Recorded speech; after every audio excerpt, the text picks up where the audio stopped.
الفاتحة. بسم الله الرحمن الرحيم. الرحمن الرحيم مالك يوم الدين. إياك نعبد وإياك نستعين. صراط الذين أنعمت عليهم. بسم الله الرحمن الرحيم. بسم الله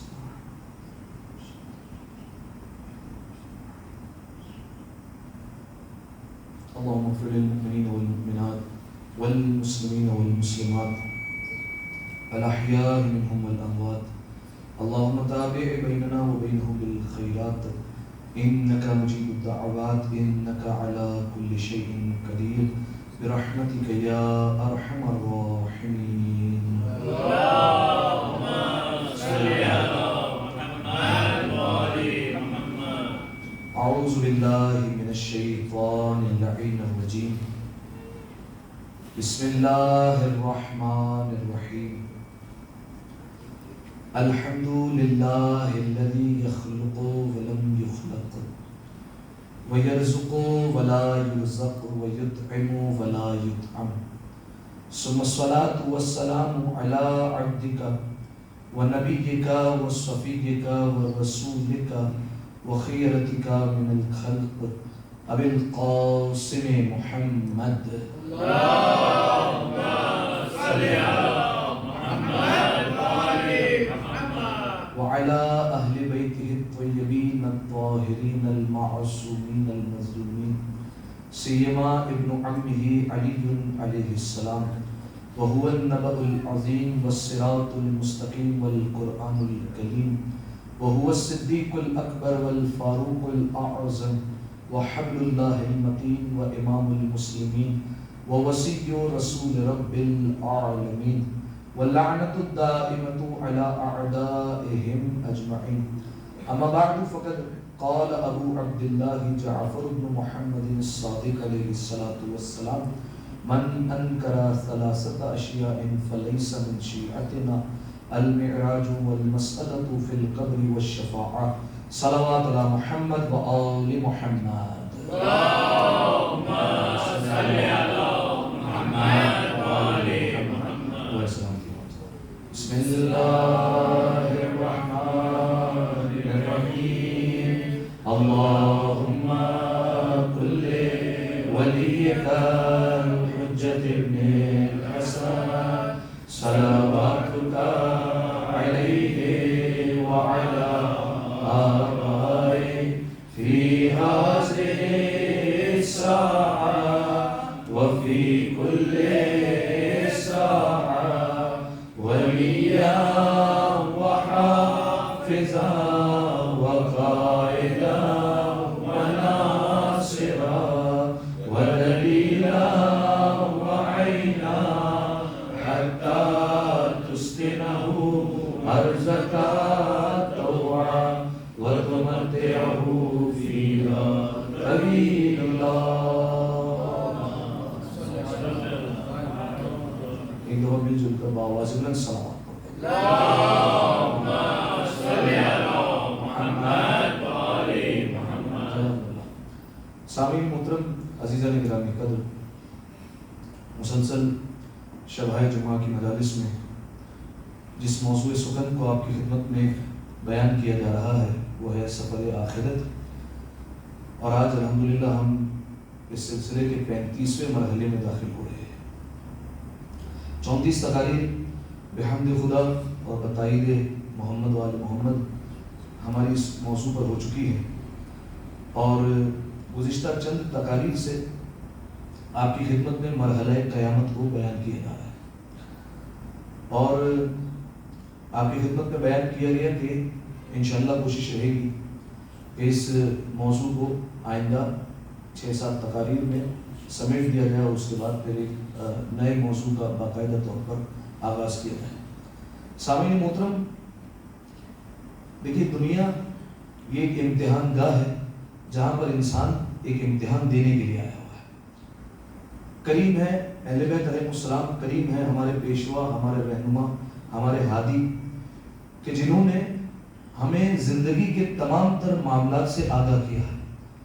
آپ جا کر دوسرے مکاتب فکر کا مطالعہ کیجیے، دوسرے ادیان کو پڑھیے، دوسرے دین کے بارے میں پڑھیے، تو آپ کو کہیں نہ کہیں پر نقص نظر آئے گا کہ یہاں پر یہ کمی ہے، یہ اس بات کی یہاں پر لیکنگ ہے، یہاں پر یہ چیز کمی پائی جاتی ہے. ہر جگہ آپ کو کچھ نہ کچھ مل جائے گا. لیکن مکتبہ اہل بیت وہ واحد مکتب ہے کہ اہل بیت علیہ السلام نے ہر چیز سے پہلے ہی آگاہ فرما دیا ہے. آپ دیکھیے حتیٰ کہ کھانا کھانے کے آداب، کس طریقے سے کھانا کھایا جائے، میت کو کس طریقے سے دفن کیا جائے، اس کے بعد میراث کے مسائل کیا ہوں گے، وقف کے کیا مسئلے ہوں گے، ایک بچہ جب پیدا ہوگا تو پھر اس کی تربیت کس طریقے سے کی جائے گی، وہ نماز کب سے پڑھنا شروع ہوگا، وہ نماز کس طریقے سے پڑھے گا، کس صورت میں نماز باطل ہوگی، حج کب واجب ہوتا ہے، پھر اس کے بعد تمام تر زندگی کے معاملات گزارنے کا طریقہ اہل بیت علیہ السلام نے سکھایا. یعنی خلاصہ کلام یہ پیدائش سے لے کر موت تک کے تمام تر معاملات سے اہل بیت علیہ السلام نے ہمیں آگاہ کر دیا. ٹھیک ہے. اور دیکھیے اہل بیت علیہ السلام نے ساتھ ساتھ ہمیں یہ بھی بتایا کہ یہ دنیا ایک امتحان گاہ ہے جہاں تم 60-70 سال کے لیے جا رہے ہو، لیکن خبردار یہ مت سمجھنا کہ تم بلا مقصد کے لیے جا رہے ہو، ایسے ہی عیش و تفریح کے لیے اور بغیر کسی مقصد کے لیے دنیا میں تمہیں بھیجا جا رہا ہے کہ جاؤ ذرا 60-70 سال تمہارے پاس ہے، گھوم پھر کے آ جاؤ اور اس کے بعد جو ہے وہ ہماری بارگاہ میں دوبارہ حاضری دے دینا. نہیں، بلکہ اہل بیت علیہ السلام نے درس یہ دیا ہے کہ تمہیں جو دنیا میں بھیجا جا رہا ہے وہ کسی مقصد کے تحت بھیجا جا رہا ہے. تمہیں بھیجا جانے کا کوئی مقصد ہے، اس کی وجہ سے تمہیں دنیا میں بھیجا جا رہا ہے. دیکھو یہ 60-70 سال جو ہے یہ تمہارے امتحان کے، یہ امتحان تمہارا فیصلہ کرے گا کہ جو ابدی زندگی ہے یہ تو محدود زندگی ہے، لیکن اس کے بعد والی جو ابدی زندگی ہے جہاں ہمیشہ ہمیشہ کے لیے رہنا ہے، تو یہ امتحان گاہ، یہ دنیا طے کرنے والی ہے کہ جو تمہارے بعد والی زندگی وہ کیسی ہونے والی ہے. اگر امتحان میں کامیاب ہو گئے تو زندگی بڑی اچھی گزرے گی تمہاری، اور اگر امتحان میں ناکام ہو گئے تو یاد رکھنا بڑی ذلت کے ساتھ اس زندگی کو گزارنا پڑے گا. اور اگر اس زندگی میں ذلت کا سامنا ہو گیا تو یاد رکھنا کہ یہ پتہ نہیں ہے کہ وہ ذلت کب تمہارا دامن چھوڑتی ہے، کیونکہ وہاں کا ایک ایک دن 50-50 ہزار سال کے برابر ہے. وہاں پر اگر ذلت نے تمہارا دامن تھام دیا تو اللہ جانے تمہیں کب وہاں سے نجات ملے گی. لہذا کوشش کرو کہ اپنی دنیا میں تیاری کر کے آؤ اور سفر آخرت کو اپنا آسان سے آسان کرتے ہوئے ہو. ٹھیک ہے. اہل بیت علیہ السلام نے تمام تر چیزیں بتائی کہ یہ دنیا امتحان ہے، تیاری کر کے آنا. اچھا دیکھیے سامعین محترم، آپ یقیناً تمام کے تمام زمانے طالب علم سے گزرے ہیں. بہت زیادہ آواز کر رہی ہے، سیڑھیاں مار رہا ہے. ایک دو سوال پڑھیں گے پھر آواز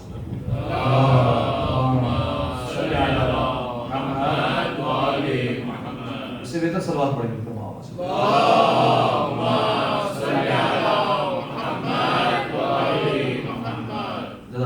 دیکھیے آپ یقیناً زمانے طالب علم سے گزرے، آپ کسی نہ کسی زمانے میں ایک اسٹوڈنٹ رہے ہیں.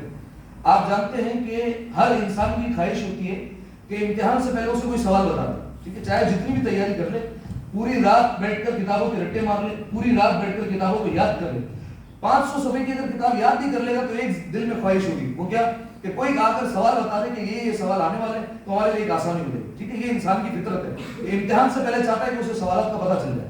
اب دیکھیے اہل بیت علیہ السلام کتنے کریم ہیں کہ انہوں نے ہماری اس خواہش کا بھی بھرم رکھا، کیونکہ وہ جانتے ہیں کہ یہ انسان کی خواہش ہے کہ وہ امتحان سے پہلے سوال جاننا چاہتا ہے. تو اہل بیت علیہ السلام نے اس بات کا بھرم رکھا کہ ٹھیک ہے ہم تمہیں بتا دیتے ہیں کہ اگلی زندگی میں کیا کیا ہونے والا ہے، بس تمہارا کام اور تمہارا جو مقصد ہے وہ یہ ہے کہ تم تیاری کر کے آنا.